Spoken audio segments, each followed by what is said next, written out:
Hey guys, எல்லாருக்கும் வணக்கம். Welcome back to my channel. ஒரு லாங் டைம் போடுறேன்ல, ஸோ இந்த மாதிரி ஒவ்வொரு தடவை நான் சொல்லும் போது எனக்கே தோணுது இனிமேட்டு ஒரு நல்ல வீடியோ போடணும் அப்படின்னு நினைக்கிறேன்.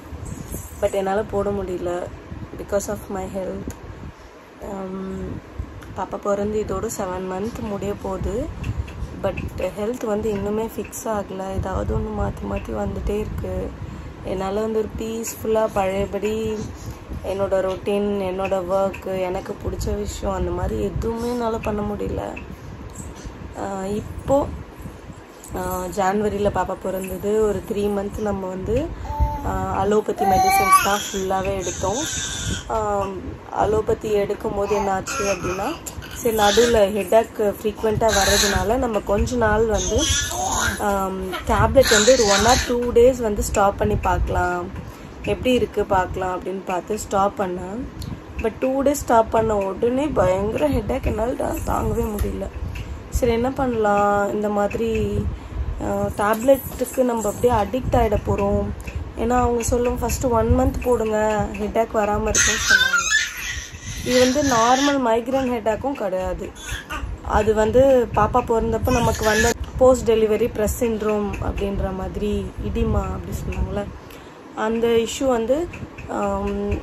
எப்போ வேணால் அப்படியே பர்சிஸ்டண்ட்டாக இருந்துகிட்டே இருக்கும்னு நினைக்கிறேன். அது வராமல் இருக்கிறதுக்காக ஒரு உள்ளேயே அதை உள்ளேயே வச்சுருக்கோம் போல் இருக்கு. அந்த பெயினை வெளியே நம்மளுக்கு காமிக்காமல் இருக்கிறதுக்காக ஒரு டேப்லெட் டெய்லி நைட்டு தூங்கும் போது போடணும். அது எப்படின்னா, நைட்டு தூக்கம் டிஸ்டர்ப் ஆகக்கூடாது. அந்த டேப்லெட் போட்ட பிறகு லைக் ஸ்லீப்பிங் டோஸ் மாதிரி இருக்கும். தூக்கம் அப்படி டிஸ்டர்ப் ஆகிடுச்சுன்னா மறுநாள் ஹெட்டேக் வந்துடும். ஸோ இந்த மாதிரி இருக்கும்போது பாப்பாக்கும் ஃபீடிங் எல்லாமே ஃபார்முலா மில்க் ஹஸ்பண்ட் தான் பார்த்துட்டு இருந்தார். நைட்டில் என்னால் இன்பிட்வீனில் எழுந்துக்கவே மாட்டேன், ஏன்னா ஹெட்டேக் வந்துடும், பயம் வந்துடும். அப்படி மீறி என்னைக்கா ஒரு நாள் எழுந்துட்டேன்னா அன்றைக்கி மறுநாள் ஜென்சோலி முடிஞ்சுது, அவ்வளோதான். வலி உயிரே போயிடும் தலைவலியில். சரி, இதே மாதிரி ஃபெப்ரவரி, மார்ச், ஏப்ரல் அந்த 3 மாதம் அப்படியே போச்சு. நடுவில் அலோபதி டாக்டரை போய் ரிவ்யூ போயிட்டு வந்தேன். எவ்வளோ நாள் நான் மாத்திரை எடுக்கணும், ஏன்னா எனக்கு மாத்திரை எடுத்தால் தான் பெட்டராக இருக்கேன் மீன்ஸ் எப்படின்னா, மாத்திரை எடுத்தால் கூட ஹெட்டேக் மட்டும் தான் வரமாட்டுதே தவிர எனக்கு பாடி என் டோட்டல் பாடி நானாக இல்லை. ஒரு கை திடீர்னு என்னாச்சு அப்படின்னா, என்னோட ஒரு கை ஒரு சைட் பாடி ஒர்க் ஆகலைன்னா என்ன மைண்ட் சொல்கிறது எடுத்துக்க மாட்டுது. பாடி டக்குன்னு ஒரு 5 minutes கூட இல்லை, டக்குன்னு மறத்துருது. என்னால் ஒரு பாத்திரத்தை இப்படி தூக்க முடியல, லிஃப்ட் பண்ண முடியல, ரைட் ஹேண்ட்லேயும் சரி லெஃப்ட் ஹேண்ட்லேயும் சரி. இந்த பிரச்சனை என்னாச்சு, ஃபஸ்ட்டு இந்த சைடு ஆரம்பிச்சது, அப்படியே கண்டினியூ ஆகிடுச்சு. ஸோ இந்த மாதிரி பாடி ஒவ்வொரு பார்ட்டாக டேமேஜ் ஆக நமக்கு தெரிய ஆரம்பிச்சிச்சு, பாடியில் ஏதோ சரியில்லை. இந்த டேப்லெட் நம்ம எடுத்தால் கூட நமக்கு ஃபுல்லாக க்யூர் ஆகும்னு சொல்ல முடியாது, லைஃப் லாங் இது எடுக்கணும் போல் இருக்கு அப்படின்னு ஒரு மைண்டில் தோண ஆரம்பிச்சிருச்சு. அந்த மாதிரி டவுட்ஃபுல்லாக இருந்தால் நம்மளுக்கு எந்த மெடிசன் எடுத்தாலும் அது ஒர்க் அவுட் ஆகுன்ற ஒரு இதுவே இருக்காதுல்ல. ஸோ இந்த நெக்கெல்லாம் பெயின் ஆக ஆரம்பிச்சிருச்சு. நமக்கு நர்விங் சிஸ்டம், பேக் இருக்குது பார்த்தீங்களா, என்னால் ஒரு 5 நிமிஷம் நிற்க முடியாது, எங்கேயும் சாயாமல் நிற்க முடியாது, ஒரு 5 நிமிஷம் உட்கார முடியாது. நான் இப்போ பெட்டில் உட்காந்தா கூட இப்படி சாஞ்சிட்டே தான் உட்காருவேன். என்னால் பாப்பாவை தூக்க முடியாது. என்னோட மெயின் வரி என்னன்னா, என் பாப்பாவே என்னால் 5 நிமிஷம் தூக்கிட்டு நடக்க முடியாது. ஸோ நான் ஒருத்தரை டிபெண்ட் பண்ணி தான் இருக்கிறேன் எல்லா விஷயத்துக்கும் அப்படின்ற மாதிரி ஆயிடுச்சு. இந்த ரீசனுக்காக என் மனசில் தோணுன ஒரே விஷயம், சரி நம்ம சித்தா போயிடலாம் அப்படின்ட்டு. சித்தா போகலான்னு நான் நினச்சப்போ, இது நான் பல வருஷமாக ஃபாலோ பண்ணுற சித்தா தான். நான் ஆல்மோஸ்ட் ஒரு 10-12 years-ஆக எனக்கு அந்த பர்சன் தெரியும், சித்தா டாக்டர். ஸோ அவர்கிட்ட தான் நான் போகலான்னு சொல்லிட்டு போக ஆரம்பித்தேன்.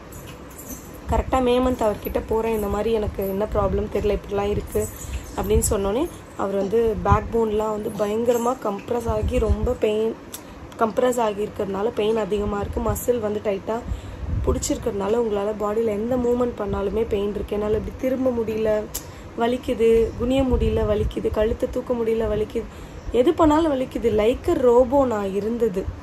ஸோ என்னால் வேறு எந்த ஒர்க்கும் பண்ண முடியல. ரொம்ப யூஸ்லெஸ்ஸாக ஃபீல் பண்ணேன் நானே. நம்ம எதுக்கு இருக்கோம் இந்த மாதிரி அப்படின்ற மாதிரி ஃபீல் பண்ணேன். கரெக்டாக மே மந்த் வந்து நான் சித்தா டாக்டர்கிட்ட போனேன். அவர் வந்து சஜஸ்ட் பண்ணது வந்து இந்த நர்வ்ஸில் தான் பிரச்சனையே இருக்குது, நர்விங் சிஸ்டம் சரியாச்சுனாலே ஹோல் பாடியில் பிளட் சர்க்குலேஷன் வந்துடும், ஸோ நான் சரியாயிடுவேன்னு ஒரு ஹோப் கொடுத்தாரு. சரி ஓகேன்னு சொல்லிட்டு 1 மந்த் வந்து இந்த வர்மம் பண்ணுற இந்த ட்ரீட்மெண்ட் போயிருந்தேன் சித்தாவில். ஸோ அந்த 1 மந்த் பண்ணோடனே எனக்கு எஃபெக்ட் தெரிஞ்சுது. கரெக்டாக ஜூனில் ட்ரீட்மெண்ட் எல்லாமே முடிஞ்சுது. ஜூலை லாஸ்ட்டு 1 மந்த்து என் பர்த்டே போச்சு, பையன் பர்த்டே போச்சு. அப்போல்லாம் கொஞ்சம் பெட்டராக ஃபீல் பண்ணேன். என் பையனே வந்து நான் ஜென்ரலாக ஃபஸ்ட்டு பேபியை தூக்கக்கூடாது சொல்லுவாங்க, வெயிட் அதிகமாக இருப்பாங்க சி செக்ஷன் பண்ணதுனால. அதனால் நான் இது வரைக்கும் என் சந்தோஷியே சின்ன பொண்ணையே தூக்க முடியல என்னால். ஆனால் இப்போது ரீசெண்டாக ஒரு 1 வீக்காக துருவன் ஏதாவது அழுதான் அப்படின்னா அவசரத்தில் சரி ஓகே வாடான்னு சொல்லிட்டு அவனையே நான் தூக்குனேன். அப்போ ரொம்ப சந்தோஷப்பட்டேன். ஓகே பழையபடி கொஞ்சம் நம்ம பேக் டு ஃபார்ம் கொஞ்சம் கொஞ்சமாக ஸ்லோலி ரெக்கவரி ஆகிட்டே இருக்கணும். பட் இப்போ லாஸ்ட் ஒரு 1 வீக் முன்னாடி அகெயின் என்னாச்சு, 2 வீக்ஸ் முன்னாடி ரொம்ப ஹெட்டேக் வந்துருச்சு. தலை குளிச்சுட்டு அன்றைக்கி துவட்டல, அதனால் ஹெட்டேக் ரொம்ப அதிகமாகிடுச்சு. அது லைக் மைக்ரைன் மாதிரி இருந்தது. உடனே அவர்கிட்ட போனேன். அவர் வந்து அந்த கஷாயம் மாதிரி இதை குடி அது குடின்னு டேப்லெட்ஸ்லாம் ப்ரிஸ்கிரைப் பண்ணார். அதெல்லாம் சாப்பிட்டேன், கொஞ்சம் பெட்டராகிடுச்சு. 2 வீக்ஸில் கொஞ்சம் பெட்டராகிடுச்சு.